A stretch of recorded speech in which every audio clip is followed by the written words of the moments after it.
Jam এখন দিদিয়ার কাছে বসে বসে এই যে ডালিম খাচ্ছে আর আপেল খাচ্ছে। দুজনে কিরম বসেছে দেখুন, পিছনে লাইন দিয়ে বসেছে।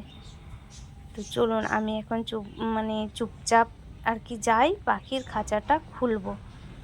হ্যাঁ, কারণ ওকে দেখিয়ে গেলে তো ছুটবে এক্ষুনি। তো ও এখন দিদিয়ার কাছে চুপচাপ বসে আছে, থাক।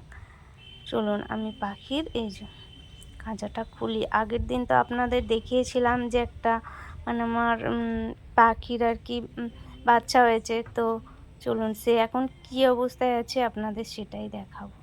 আর আমি নিজে তো অবশ্যই দেখব, কারণ ও তো বাচ্চা, এখন ঠিকঠাক আছে কি না আছে তাই দেখতে হয় মাঝে মাঝে।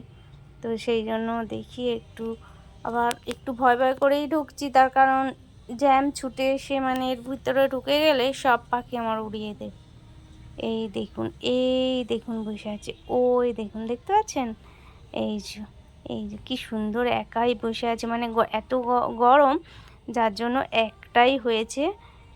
আর এর তো বেশি দিন হয়নি, সে আগের দিন আপনাদের দেখিয়েছিলাম তখন হালকা পালকগুলো ছোট ছোট ছিল, কিন্তু আজকে দেখুন যে অনেকটাই গায়ের পালকগুলো ভর্তি ভর্তি হয়ে গেছে। তো চলুন এখন বেশি ডিস্টার্ব করবো না, ও আছে থাক। এই দেখুন, আপনাদের বললাম না যে আমি লুকিয়ে চলে এসেছি, তাও ঠিক খবর পেয়ে গেছে, হাজির হয়ে গেছে ও, ওই জন্য আরও বন্ধ করে